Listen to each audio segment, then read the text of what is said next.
Hello everyone, welcome to learning book पे आप सभी का स्वागत है। आज से करंट अफेयर के इस सेशन से हम quiz challenge of the day की शुरुआत कर रहे हैं। और इसको पिछले करंट अफेयर की वीडियो में अनाउंस करा गया था कि अब से हर करंट अफेयर की वीडियो में हम पिछले करंट अफेयर की वीडियो से रिलेटेड क्वेश्चन को पूछेंगे और आप सभी को कमेंट बॉक्स में जा कर के आंसर करना होगा। और जो भी स्टूडेंट डेली बेसिस पे अच्छा परफॉर्मेंस करेगा, यानी कि लगातार करेक्ट आंसर को देगा, हम हर 15 दिन पे उसके नाम को विथ फ़ोटो अपने वीडियो में अनाउंस करेंगे और कम्युनिटी में जाके पोस्ट करेंगे। तो आपको खुद को भी प्रमोट करने का मौका है यूट्यूब पे। आप खुद को भी अपनी फ़ोटो के साथ प्रमोट कर सकते हो यूट्यूब पे अपने करेक्ट आंसर के थ्रू, और इससे आपका करंट अफेयर तैयार भी होगा, आप खुद को प्रमोट भी करोगे। तो कई सारी अपॉर्चुनिटीज़ लेके आया है quiz challenge of the day आप सभी के लिए। और लर्निंग बुक पे पूर्णिमा मैम द्वारा द हिंदू के वकैब की वीडियो लगातार दी जा रही है, साथ ही साथ वो एनसीईआरटी को बिल्कुल बेसिक से डिस्कस कर रही हैं आप सभी के लिए। तो उनके वीडियो को अधिक से अधिक आप सभी प्रमोट करें और जो भी ज़रूरतमंद हों उनके साथ उनके वीडियो को शेयर करें। क्लास 6 से क्लास 12 तक की हर वो एनसीईआरटी को डिस्कस करेंगी जिससे कि कोई सा भी जीके क्वेश्चन किसी भी एग्ज़ाम में आता है। ये जो वीडियो रहेगा उनका एनसीईआरटी डिस्कशन का, ये 12 बजे दिन में आ जाता है। और फिर क्या है कि आप अगर अधिक से अधिक लोगों को इस वीडियो को शेयर करोगे तो जो ज़रूरतमंद हैं उन तक ये वीडियो पहुंचेगा, क्योंकि बिल्कुल बेसिक से एनसीईआरटी का डिस्कशन किया जा रहा है पूर्णिमा मैम के द्वारा। ये क्लास 6 से क्लास 12 तक की सारी एनसीईआरटी का डिस्कशन पूर्णिमा मैम द्वारा करा जाएगा। और साथ ही साथ डेली द हिंदू वकैब भी वो लेके आ रही हैं। और इवनिंग के टाइम पे उनके द्वारा क्विज सेशन किया जाता है। वो शॉर्ट सेशन होता है, उसमें 5 से 8 क्वेश्चन वो पूछती हैं आपसे। आइए फिर शुरुआत करते हैं अपने आज के quiz challenge of the day से, अपने आज के करंट अफेयर सेशन की।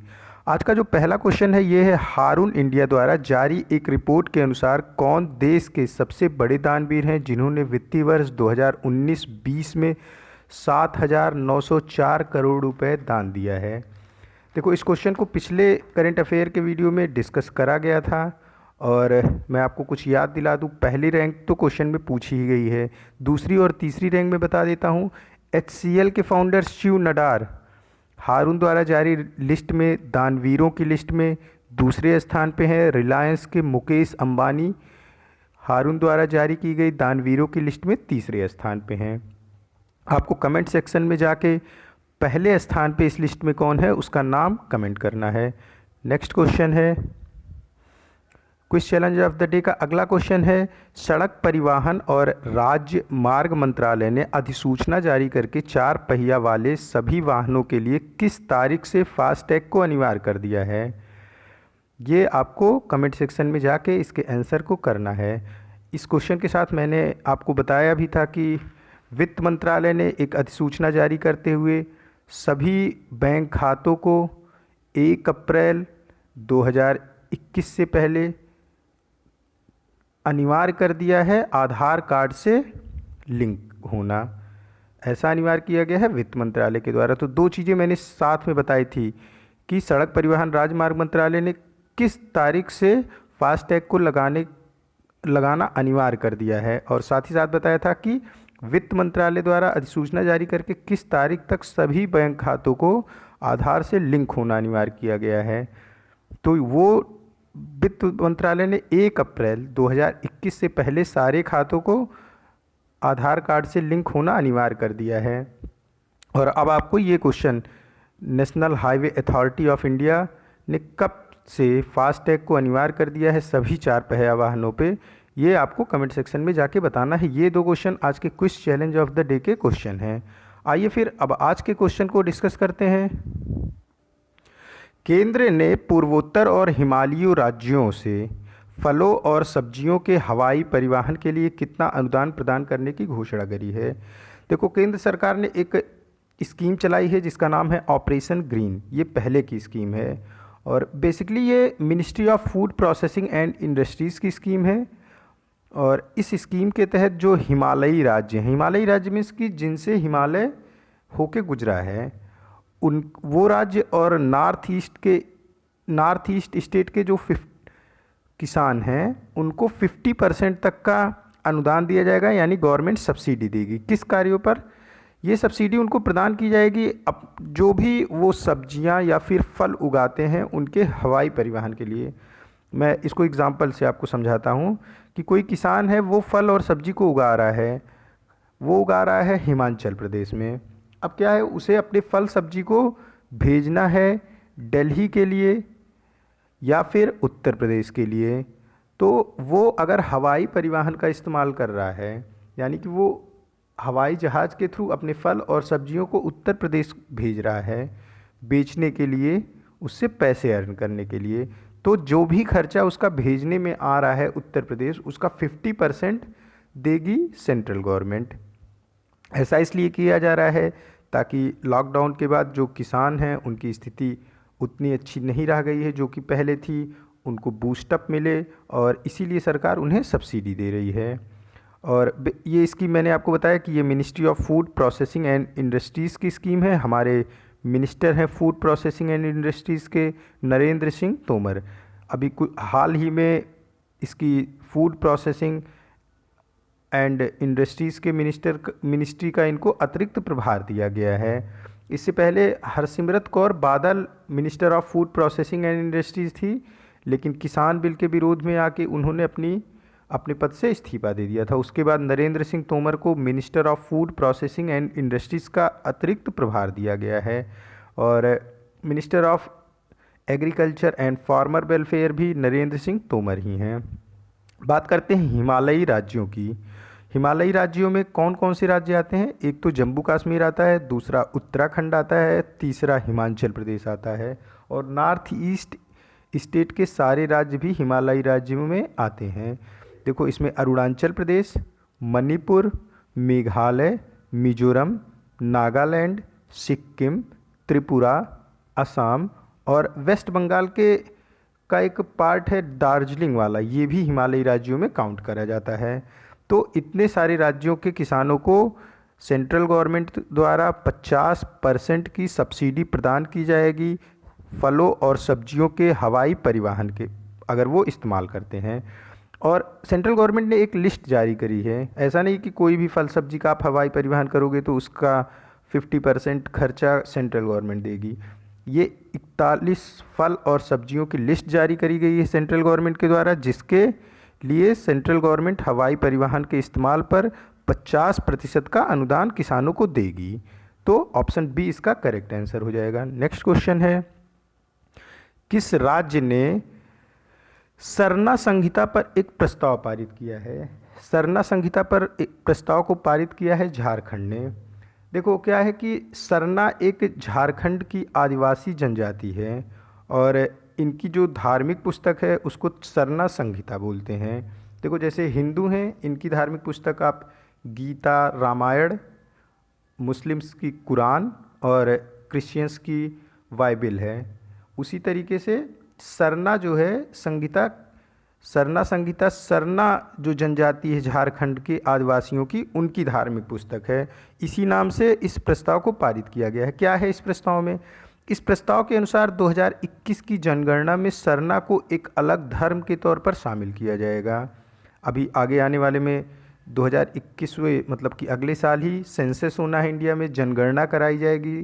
तो उस जनगणना में एक अलग धर्म झारखंड में आए, इसलिए ही ये इस प्रस्ताव को पारित किया गया है। इस धर्म का नाम होगा सरना। है क्या कि जो सरना जनजाति है ये खुद को हिंदू नहीं मानते हैं। सरना जनजाति के लोग नेचर के उपासक होते हैं, यानी प्रकृति की पूजा करते हैं, और वो अपने आप को हिंदू बिल्कुल नहीं मानते हैं, और वो पिछले कई सालों से अपनी अलग धार्मिक पहचान बनाने के लिए संघर्ष कर रहे हैं। इसी को देखते हुए झारखंड सरकार ने सरना संहिता पर प्रस्ताव को पारित करा है। ऑप्शन ए करेक्ट हो जाएगा। नेक्स्ट क्वेश्चन है, केंद्र ने कोविड सुरक्षा मिशन के लिए कितनी राशि प्रदान करने का निर्णय लिया है? देखो, केंद्र सरकार ने कोविड सुरक्षा मिशन के लिए अभी 900 करोड़ रुपए जारी करा है। हालांकि जो कोविड सुरक्षा मिशन है इसके लिए कुल 3000 करोड़ रुपए की घोषणा केंद्र सरकार द्वारा की गई है और ये 900 करोड़ रुपए जो जारी किया गया है ये उसी के किस्त के रूप में जारी करा गया है। मतलब टोटल 3000 करोड़ दिया जाएगा, लेकिन अभी हाल ही में उस 3000 करोड़ में से 900 करोड़ रुपए जारी कर दिया गया है। कोविड वैक्सीन के रिसर्च, वैक्सीन के डेवलपमेंट के लिए ये 900 करोड़ रुपए बायोटेक्नोलॉजी डिपार्टमेंट ऑफ इंडिया को दिया गया है। और क्या है कि अब कोविड-19 की वैक्सीन बनने के बाद जो चैलेंज आएगा वो किसका होगा? वो होगा डिस्ट्रीब्यूशन एंड वैक्सीनेशन का। कोविड-19 की वैक्सीन बनने के बाद जो सबसे बड़ा चैलेंज होगा वो ये होगा कि कैसे इसको डिस्ट्रीब्यूट करके रिमोट एरियाज़ के साथ ही साथ सारे एरिया में बराबर रूप से डिस्ट्रीब्यूट हो, ताकि ये सबकी पहुंच में आ सके। और फिर डिस्ट्रीब्यूशन के बाद इसका वैक्सीनेशन कैसा हो कि हर व्यक्ति को इस कोविड-19 के वैक्सीन को लगाया जा सके। इसी के लिए ये 900 करोड़ रुपए जारी करा गया है अभी 3000 करोड़ रुपए में से। तो ऑप्शन डी यहाँ पे करेक्ट हो जाएगा। देखो, अगर हम कोविड-19 के वैक्सीन की बात करें तो अभी भारत ने रशिया से स्पुतनिक वी जो वैक्सीन, ये रशिया द्वारा वैक्सीन बनाई गई और रशिया के लोगों को वैक्सीनाइज भी किया जा रहा है स्पुतनिक वी से, और अच्छा रिस्पांस है रशिया में। तो स्पुतनिक वी के ह्यूमन ट्रायल को शुरुआत कर दिया है इंडिया ने, और इंडिया ने इसकी ह्यूमन ट्रायल की शुरुआत कहाँ करी है? उत्तर प्रदेश के कानपुर ज़िले में। स्पुतनिक वी के ह्यूमन ट्रायल की शुरुआत करी गई है उत्तर प्रदेश के कानपुर ज़िले में। स्पुतनिक वी ये रशिया द्वारा बनाई गई कोविड-19 की वैक्सीन है। और अगर वैक्सीन की और बात करें तो ऑक्सफोर्ड यूनिवर्सिटी ने दावा किया है कि उसकी वैक्सीन 90% तक कारगर है कोविड-19 से लड़ने के लिए। तो यहाँ पे आंसर क्या हो जाएगा? डी करेक्ट हो जाएगा। 900 करोड़ रुपए केंद्र सरकार द्वारा प्रदान किया गया है कोविड सुरक्षा मिशन के तहत। हालांकि कोविड सुरक्षा मिशन के तहत कुल 3000 करोड़ रुपए सरकार को प्रदान करने हैं, उसकी ये किस्तों द्वारा दिया जाएगा। अभी इसमें 900 करोड़ रुपए जारी किए गए और इसका प्रमुख उद्देश्य वैक्सीन बनने के बाद उसका डिस्ट्रीब्यूशन और जो वैक्सीनेशन होना है उसकी प्रॉपर अरेंजमेंट करना। नेक्स्ट क्वेश्चन है, किस देश के अग्रणी विश्वविद्यालय से संयुक्त रूप से आईआईटी गुवाहाटी के साथ एक जल केंद्र की शुरुआत किया है? देखो, आईआईटी गुवाहाटी ने ऑस्ट्रेलिया का सिडनी विश्वविद्यालय के साथ, ऑस्ट्रेलिया में एक सिडनी विश्वविद्यालय है, उसके साथ एक समझौता किया है जिसके तहत जल के विभिन्न मुद्दों के समाधान के लिए दोनों मिलकर काम करेंगे। ये जल के विभिन्न मुद्दे क्या क्या हो सकते हैं? जैसे स्वच्छ जल सबको प्राप्त हो, मतलब कि साफ़ पीने का पानी सभी को मिले। साथ ही साथ जो एरिया है जहाँ पे अंडरग्राउंड वाटर का लेवल काफ़ी नीचे चला गया है उसको फिर से रिचार्ज किया जाए। और जो सूखाग्रस्त एरिया, जैसे आप बुंदेलखंड को समझते हो कि वहाँ पे बारिश कम होती है और पानी की लगातार समस्या बनी रहती है, तो इन्हीं सब समस्याओं के समाधान के लिए सिडनी विश्वविद्यालय और आईआईटी गुवाहाटी मिलकर रिसर्च करेंगे और जल की जो समस्या है उससे उबरने में मदद मिलेगी इंडिया को। तो ऑप्शन यहाँ पे कौन सा करेक्ट हो जाएगा? डी, ऑस्ट्रेलिया का सिडनी विश्वविद्यालय। देखो, कुछ और आईआईटीज़ के काम को यहाँ हम देख लेते हैं जिसको मैं बार बार रिपीट करता हूँ अपने जब भी आईआईटी के काम आते हैं। आईआईटी हैदराबाद ने नाइस एक प्रोजेक्ट लॉन्च किया है। नाइस प्रोजेक्ट आईआईटी हैदराबाद ने मिलकर लॉन्च किया है नेशनल माइंस डेवलपमेंट कॉरपोरेशन के साथ। ये कोयला मंत्रालय के अधीन कार्य करता है नेशनल माइंस डेवलपमेंट कॉरपोरेशन। क्यों नाइस प्रोजेक्ट को लॉन्च किया गया है national mines development corporation and IIT Hyderabad द्वारा मिलकर?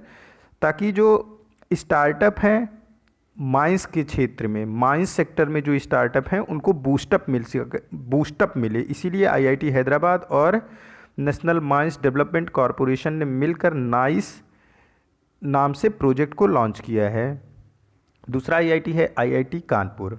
आईआईटी कानपुर ने रेलवे इंफ्रास्ट्रक्चर को बेहतरीनी प्रदान करने के उद्देश्य से रिसर्च करने के लिए रेलवे के द्वारा समझौता किया गया है। इंडियन रेलवे ने आईआईटी कानपुर से समझौता किया है इंडियन रेलवे के इंफ्रास्ट्रक्चर को बूस्टअप के लिए, रिसर्च करने के लिए। और इंडियन रेलवे ने ही डिजिटल टेक्नोलॉजी में इंडियन रेलवे को सक्षम बनाने के लिए किसके साथ समझौता किया है? ये समझौता किया गया है इंडियन स्कूल ऑफ बिजनेस के साथ, जो कि हैदराबाद में है। तो इंडियन रेलवे द्वारा दो समझौते किए गए हैं। एक तो आईआईटी कानपुर के द्वारा, आईआईटी कानपुर के साथ जो इंडियन रेलवे ने समझौता किया है, ये रेलवे के इंफ्रास्ट्रक्चर से रिलेटेड है। जबकि Indian school of business Hyderabad से जो समझौता किया है इंडियन रेलवे ने, ये डिजिटल टेक्नोलॉजी, आर्टिफिशियल टेक्नोलॉजी में इंडियन रेलवे को सक्षम बनाने से संबंधित है। आईआईटी जोधपुर ने national highway authority of India के साथ समझौता किया है, और इसमें क्या है कि रोड की गुणवत्ता के लिए ये समझौता गया है national highway authority of India और जोधपुर के बीच। नेक्स्ट क्वेश्चन है, किस देश ने सेवानिवृत्त सैन्य कर्मियों को सहायता प्रदान करने के लिए एक नया कानून अपनाया है? देखो, नया कानून अपनाया गया है सैन्य कर्मियों के लिए जो सेवानिवृत्त हो चुके हैं चाइना द्वारा। ऐसे सैनिक चाइना के जिन्होंने किसी भी युद्ध में भाग लिया है और अभी वो रिटायर हो गए हैं, उनको कम इंटरेस्ट पे लोन प्रदान किया जाएगा चाइनीज़ सरकार द्वारा, जिससे वो अपने खुद के कारोबार को इस्टेब्लिश कर सकें। साथ ही साथ उनको मेडिकल फील्ड में वरीयता दी जाएगी, यानी कि उपचार में उनको वरीयता दी जाएगी चाइना के सरकार के द्वारा। अगर हम भारत की बात करें तो भारत ने रिटायर्ड सैन्य कर्मियों के लिए 1 रैंक 1 पेंशन को लॉन्च कर दिया है। क्या है ये 1 रैंक 1 पेंशन?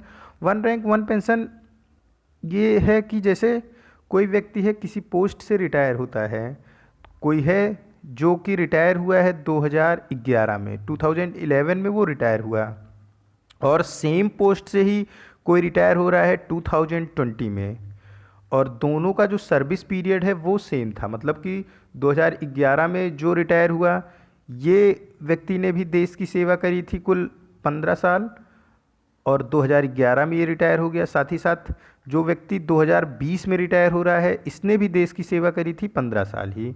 तो सर्विस पीरियड की लेंथ सेम थी, और दोनों सेम रैंक से रिटायर होते हैं, मतलब सेम पद से रिटायर हो रहे हैं, लेकिन दोनों के पेंशन में काफ़ी अंतर था। 2011 से जो रिटायर हो रहा था ये काफ़ी कम पेंशन पा रहा था 2020 में रिटायर व्यक्ति की तुलना में, क्योंकि 20 तक आते आते सैलरी बढ़ जाती है, और फिर पेंशन भी सैलरी के अकॉर्डिंगली ही दिया जाता है किसी भी गवर्नमेंट एम्प्लॉय को।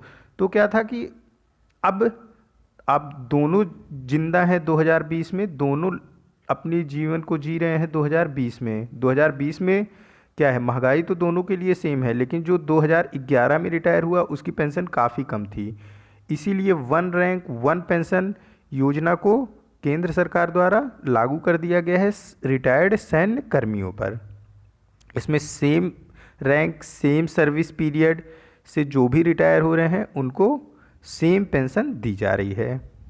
और चाइना ने सेवानिवृत्त सैन्य कर्मियों की सहायता के लिए नया कानून अपनाया है। ऑप्शन डी यहाँ पे करेक्ट हो जाएगा। नेक्स्ट क्वेश्चन है, हाल ही में किस देश ने H1N2 वायरस से संक्रमित मानव के पहले मामले की सूचना दी, जो स्वाइन फ्लू का एक दुर्लभ वायरस है?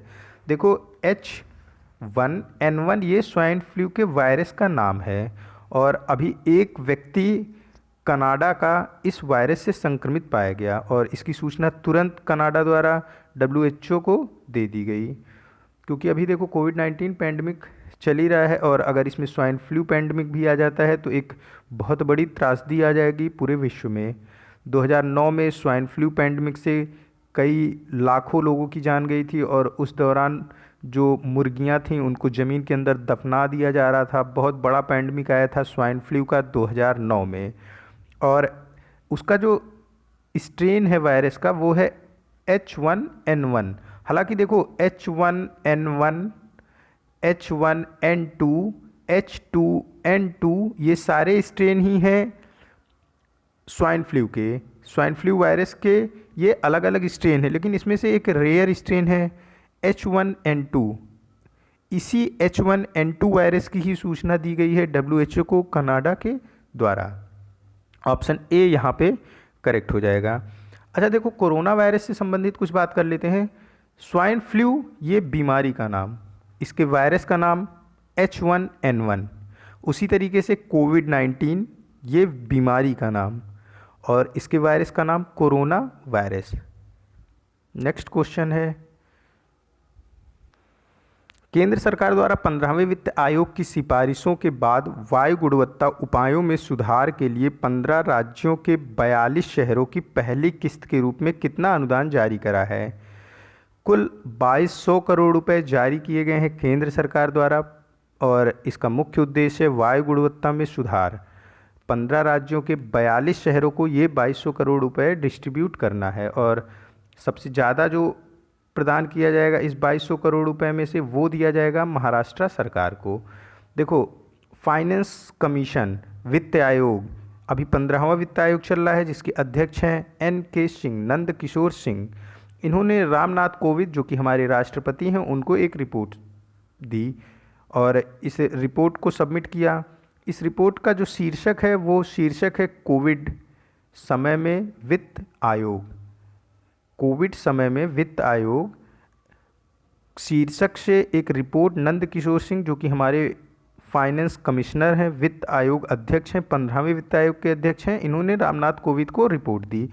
इस रिपोर्ट में कई सारी सिफारिशें की गई हैं फाइनेंस कमीशन के द्वारा और उसमें से जो प्रमुख सिफारिश है वो ये है कि 2021-22 से लेके 2025-26 तक लगातार जो इंफ्रास्ट्रक्चर है हेल्थ सेक्टर का उसको मजबूती के लिए अधिक GDP दी जाए।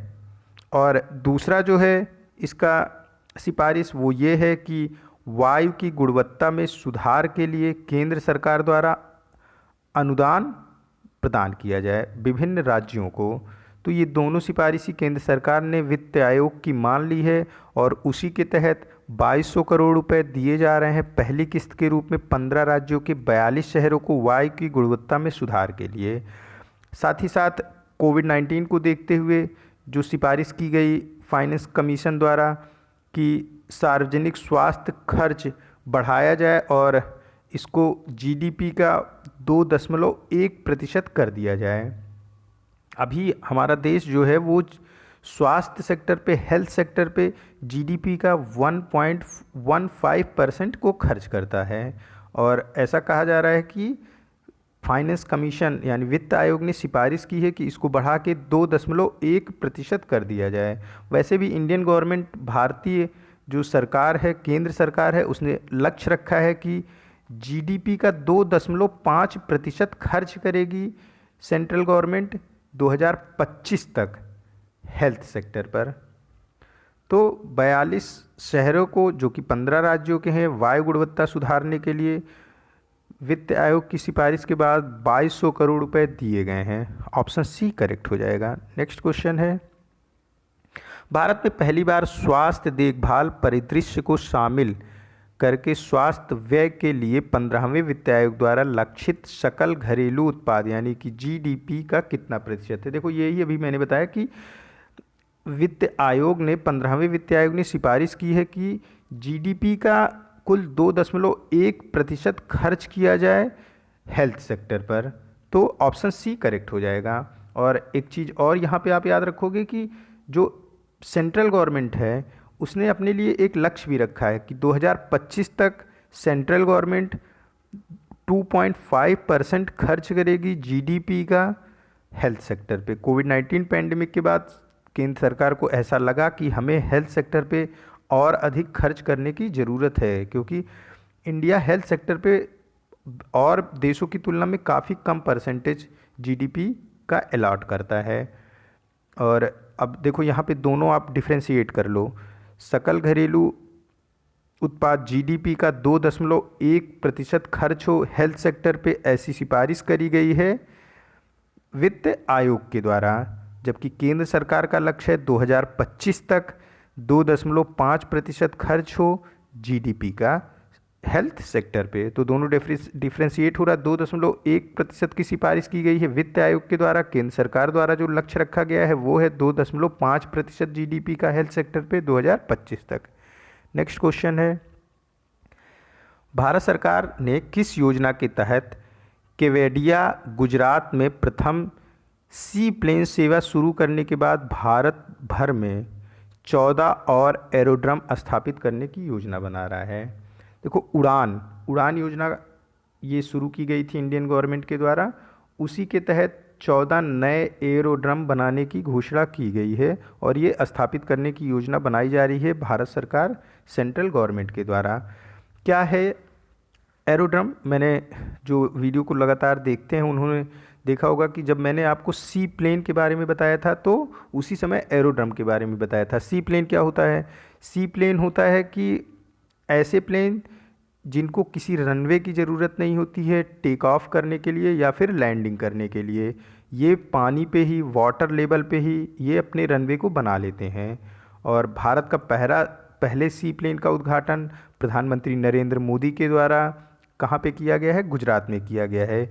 ये सी प्लेन गुजरात के केवडिया से लेकर नर्मदा रिवर फ्रंट तक के बीच उड़ान को भरता है। सी प्लेन से क्या होता है कि इससे टूरिस्ट अट्रैक्ट होते हैं और टूरिज्म सेक्टर को बूस्टअप मिलता है।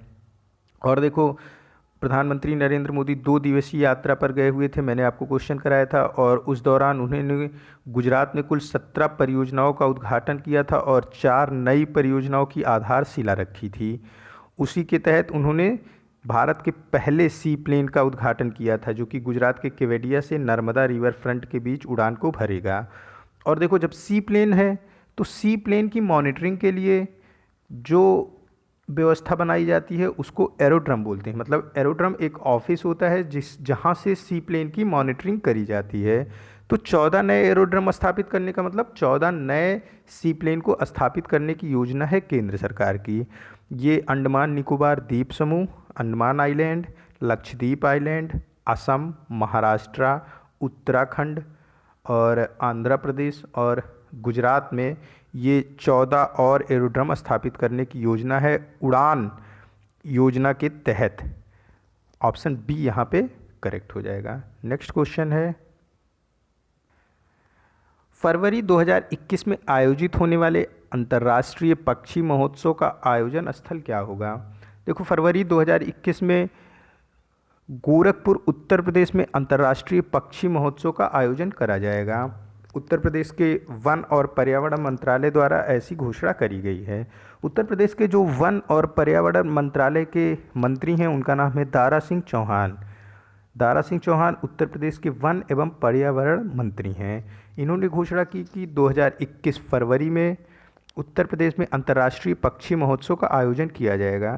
देखो, इस पक्षी महोत्सव के आयोजन का जो प्रमुख ऑब्जेक्टिव है, प्रमुख उद्देश्य है, वो इंटरनेशनल टूरिज्म को अट्रैक्ट करना है। पूरे विश्व से पक्षियों की प्रदर्शनी इस महोत्सव में लगाई जाएगी और ऐसा माना जा रहा है कि इससे आकर्षित होकर पूरे विश्व से टूरिस्ट पहुंचेंगे गोरखपुर उत्तर प्रदेश में।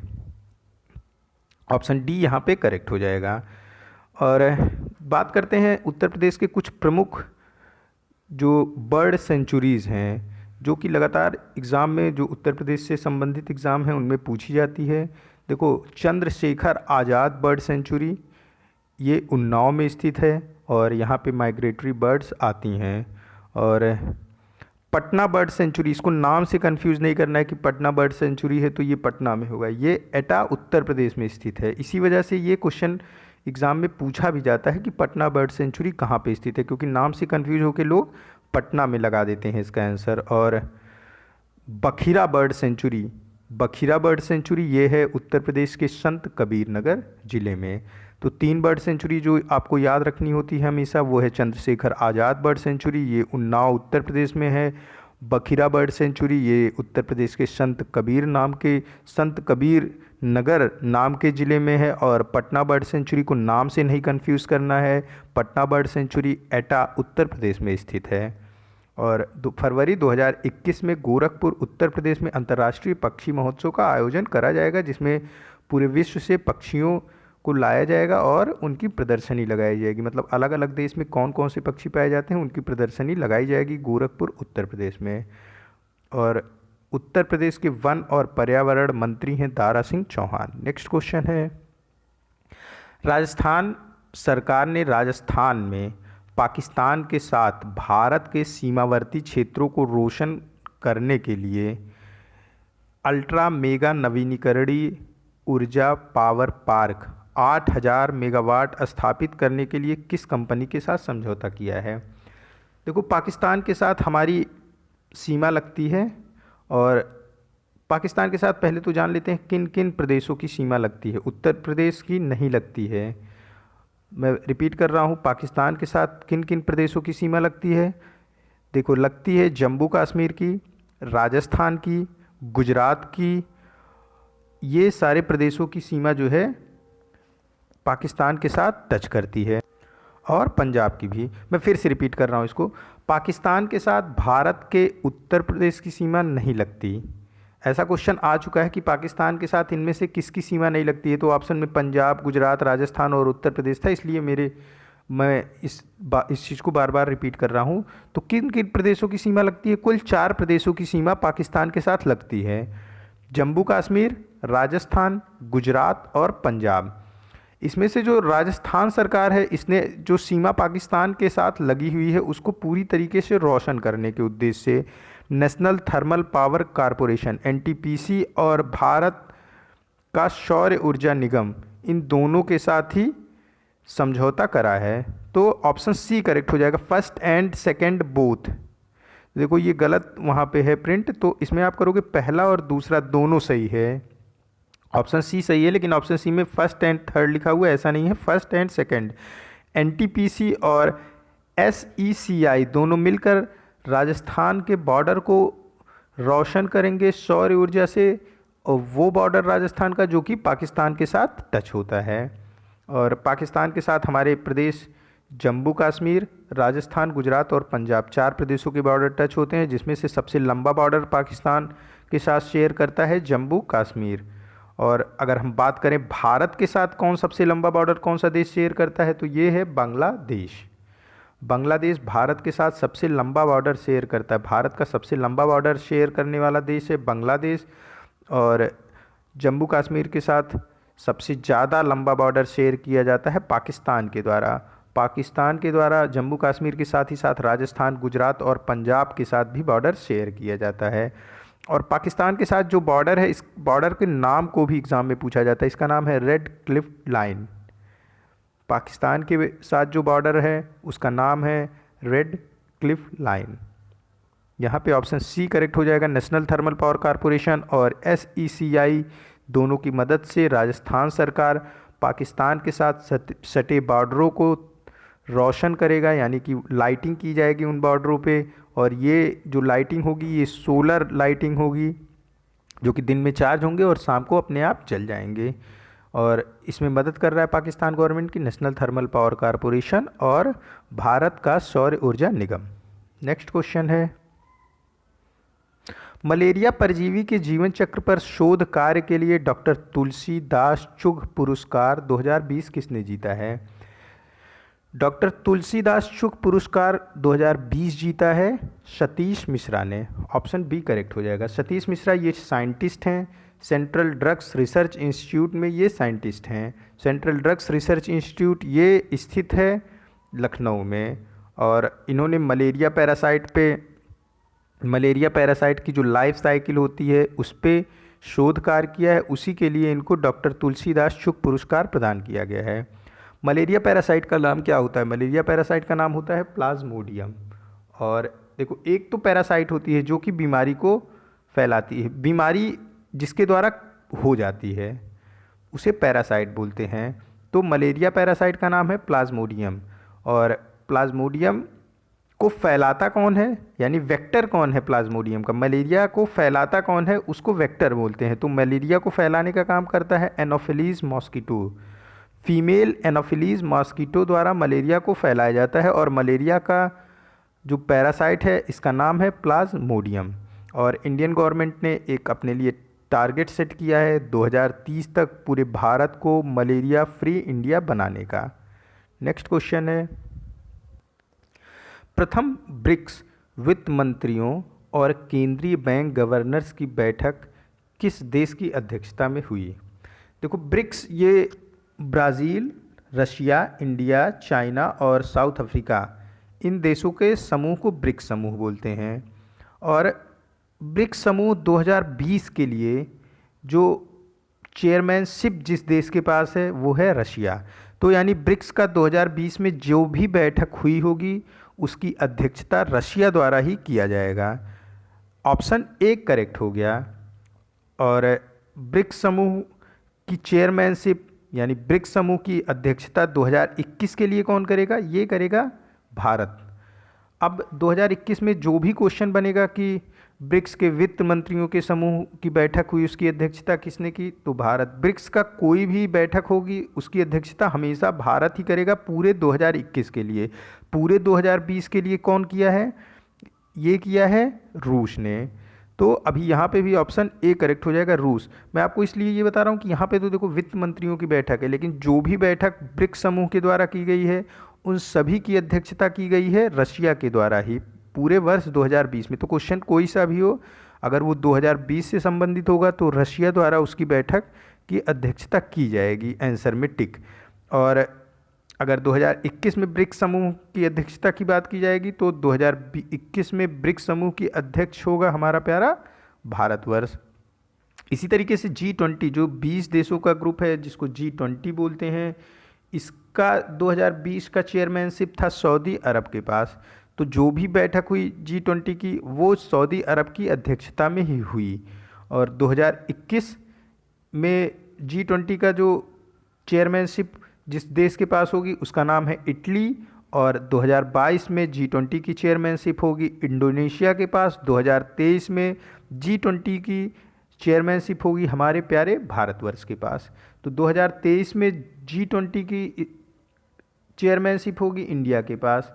2021 में ब्रिक्स देशों के समूह की चेयरमैनशिप होगी भारत के पास। और हमारे जो गवर्नर्स हैं, जो वित्त मंत्री हैं, उनकी बैठक हुई इसमें और वित्तीय मामलों से संबंधित वार्ता की गई ब्रिक्स देशों के विभिन्न मंत्रियों के द्वारा और गवर्नर्स के द्वारा।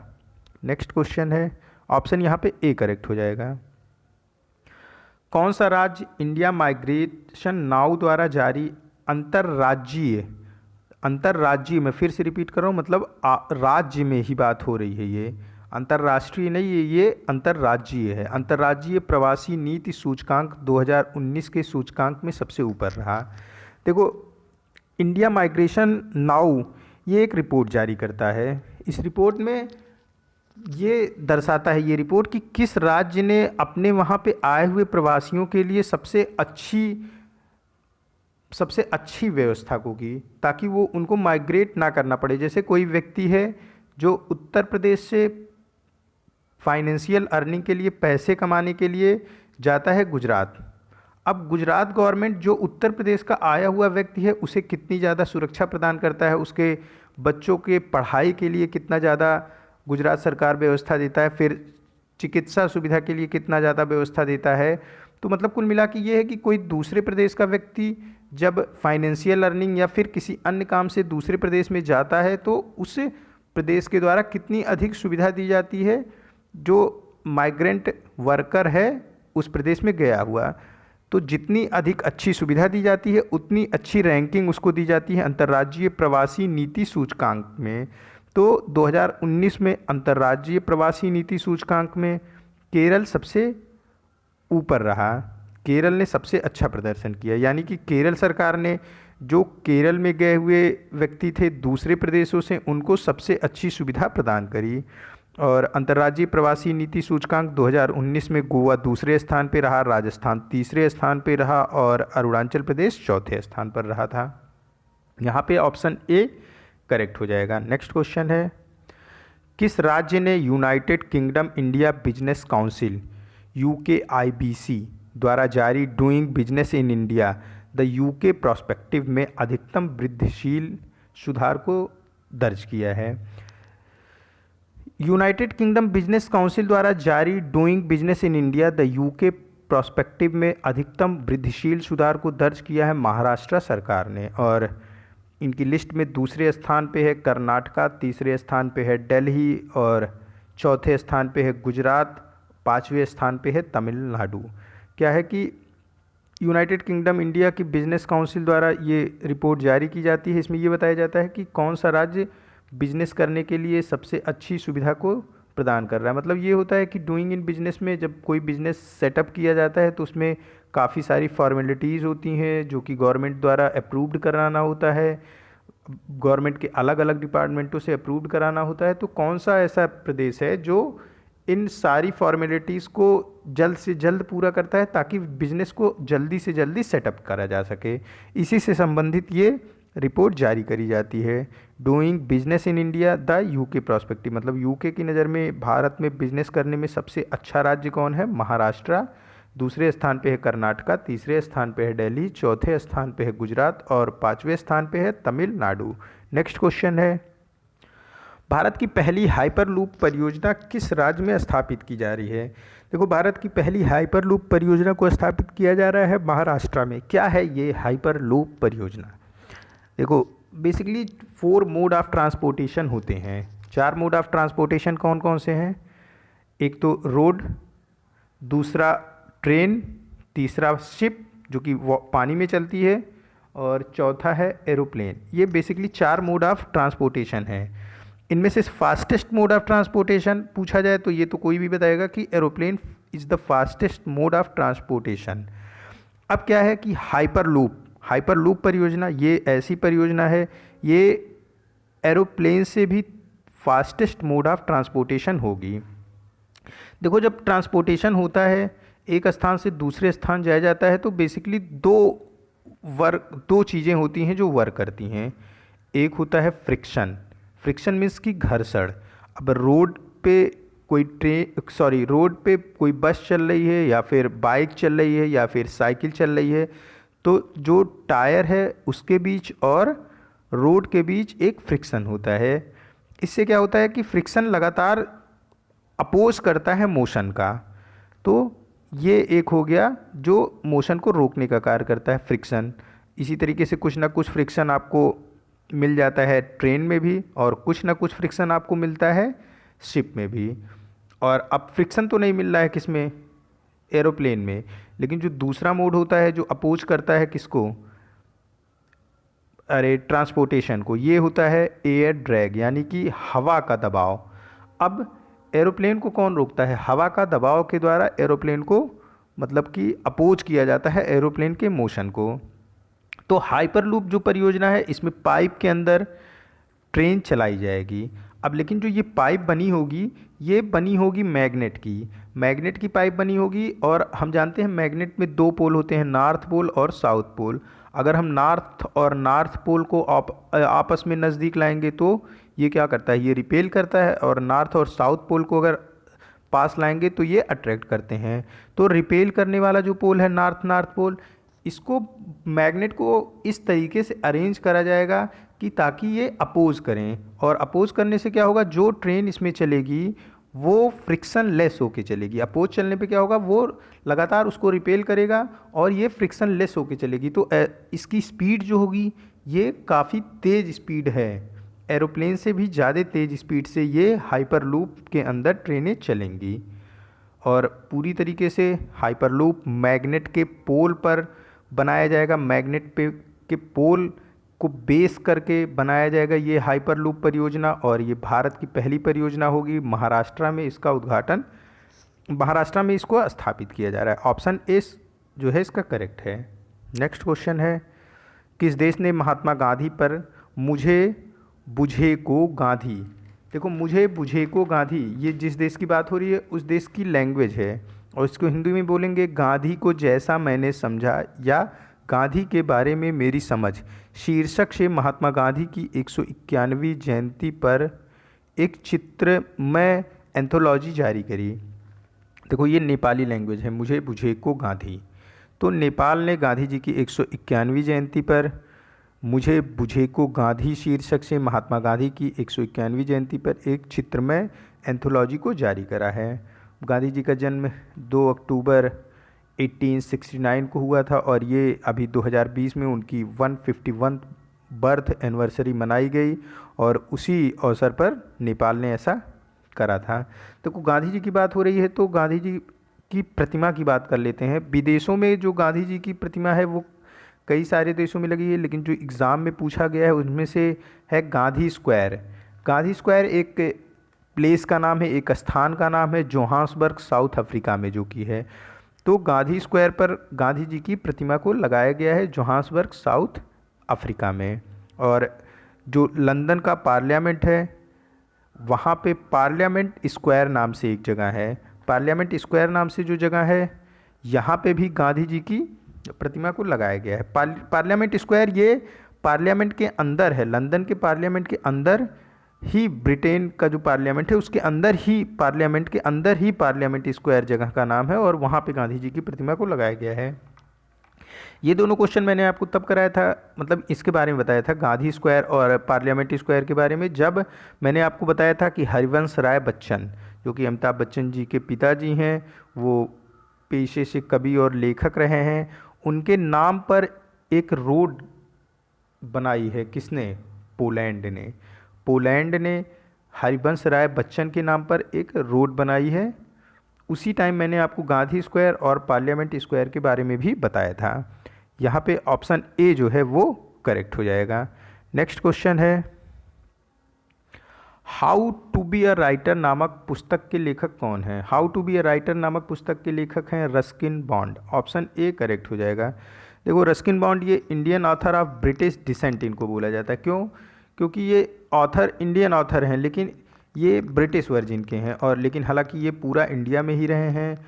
और इनका जन्म जो हुआ था, ये जब इंडिया ब्रिटिश इंडिया बोला जाता था 1934 में, तब इनका जन्म हुआ था कसौली हिमाचल प्रदेश में। हालांकि कसौली अभी तो हिमाचल प्रदेश में, लेकिन जब इनका जन्म हुआ था तो कसौली पंजाब प्रोविंस का पार्ट हुआ करता था उस टाइम। और इनके जन्म के बाद ही इनके माता पिता का देहांत हो गया था यहीं इंडिया में, तब से ये इंडिया में ही हैं। और ये इंडियन ऑथर, मतलब कि भारतीय संस्कृति और इंडियन ऑथर ही इनको माना जाता है। ये उसी से संबंधित, भारत से संबंधित ही पुस्तकों को लिखते हैं और इन्हें पद्म भूषण पद्मश्री से भी सम्मानित किया जा चुका है। और इनकी जो पहली बुक थी वो थी room on the roof. Room on the roof इनकी पहली नावल थी। और फिर 2020 में जो इनकी फेमस नावल है उनमें little book of everything, boy in a blue pullover, ये इनकी 2020 की जो फेमस बुक है उनकी नाम है little books of everything, boys in a blue pullover, stories from my childhood. और इनका जन्म 1934 में हुआ था 19 मई को। तो अपना 86th बर्थडे इन्होंने सेलिब्रेट किया 19 मई 1934 को। और अपने बर्थडे के दिन भी इन्होंने एक बुक को रिलीज़ किया था, hop on my adventure on boat train and plane. Hop on my adventure on boat train and plane, ये 86th बर्थडे जब इन्होंने अपना सेलिब्रेट किया रस्किन बॉन्ड ने, तब इन्होंने इस बुक को रिलीज़ किया था। ऑप्शन ए यहाँ पे करेक्ट हो जाएगा। नेक्स्ट क्वेश्चन है, भारतीय वन्य जीव संस्थान द्वारा संपूर्ण गंगा नदी पर भारत में किए गए पहले अध्ययन के अनुसार गंगा नदी की कितनी प्रतिशत जैव विविधता है? देखो गंगा नदी पर कुल जैव विविधता है 49%। ऑप्शन करेक्ट हो जाएगा डी। ऐसा शोध किया गया है, ऐसा अध्ययन किया गया है भारतीय वन्य जीव संस्थान के द्वारा। क्या होती है ये जैव विविधता? मैंने देखो जब भी बायोडाइवर्सिटी यानी कि जैव विविधता से संबंधित प्रश्न आया तब बताया है कि जितने वैरायटी के लाइफ हैं उतनी अधिक बायोडाइवर्सिटी मानी जाती है, यानी variability of life on the earth. ये जितनी वैरायटी की लाइफ है, यानी कि जैसे देखो पेड़ पौधों में करीब कई सारे पेड़ पौधे हैं, आम, इमली और बेर, जामुन, ये सारे पेड़ ही हैं। तो ये वैरायटी ऑफ प्लांट हैं। फिर जीव में आ जाए कुत्ता, बिल्ली, ह्यूमन, चींटी, और फिर फिश, लायन, टाइगर, ये सारे क्या हो गए आपके, हो गए जीव के, मतलब कि एनिमल की वैरायटी। तो जितनी अधिक वेरिएबिलिटी होगी अर्थ पे लाइफ की, उतना ज़्यादा ही क्या होगा, अर्थ स्टेबल होगा। यानी जितनी ज़्यादा बायोडाइवर्सिटी होगी उतना ज़्यादा ही अर्थ स्टेबल होगा। तो वेरिएबिलिटी जितनी अधिक होगी लाइफ की उतना ज़्यादा अर्थ स्टेबल होगा। इस बात को आपको ध्यान में रखना है। तो कितने प्रतिशत बायोडाइवर्सिटी यानी कि जैव विविधता है गंगा तट के किनारे? ये है 49%। ऑप्शन डी यहाँ पे करेक्ट हो जाएगा। नेक्स्ट क्वेश्चन है, अच्छा हाँ एक चीज़ और, अभी कुछ दिनों पहले ही वैज्ञानिकों ने ऐसा बताया कि टेरेस्ट्रियल स्पीसीज यानी जो ज़मीन पर धरातल पर रहने वाली स्पीसीज हैं, ये टोटल है 8.7 मिलियन। और खोजी कितनी गई हैं अभी तक? सिर्फ हमें पता है 2.2 मिलियन स्पीसीज़ के बारे में। मतलब आप सोचो कि पूरे अर्थ पे कितनी ज़्यादा स्पीसीज़ हैं एनिमल्स की। ये है 8.7 मिलियन लाइफ है अर्थ पर, मतलब कि इतनी ज़्यादा वैरायटी है 8.7 मिलियन। और हालांकि अभी वैज्ञानिकों ने इसमें से सिर्फ 2.2 मिलियन की ही खोज कर सकी है। देखो अभी आए दिन लगातार नई फिश को खोजा जाता है, फिर नए तरीके के इंसेक्ट्स को खोजा जाता है। तो ये सब वैरायटी ऑफ स्पीसीज ही हैं जो बायोडाइवर्सिटी को सपोर्ट करती हैं। नेक्स्ट क्वेश्चन है, किस राज्य में प्रधानमंत्री नरेंद्र मोदी ने अपनी यात्रा के दौरान संपूर्णानंद स्टेडियम में खिलाड़ियों के लिए एक आवास परिसर का उद्घाटन किया? देखो अगर कोई वाराणसी से है तो उसे पता होगा संपूर्णानंद स्टेडियम जो है ये वाराणसी में स्थित है। संपूर्णानंद विश्वविद्यालय, संस्कृत विश्वविद्यालय, ये भी वाराणसी में ही स्थित है। तो वाराणसी उत्तर प्रदेश में हमारे प्रधानमंत्री नरेंद्र मोदी ने संपूर्णानंद स्टेडियम में खिलाड़ियों के लिए एक आवास परिसर का उद्घाटन किया। ऑप्शन ए यहाँ पे करेक्ट हो जाएगा। ये आज का लास्ट क्वेश्चन था। मिलते हैं नए करंट अफेयर के साथ नेक्स्ट वीडियो में। Keep study on learning book. Thank you for watching this.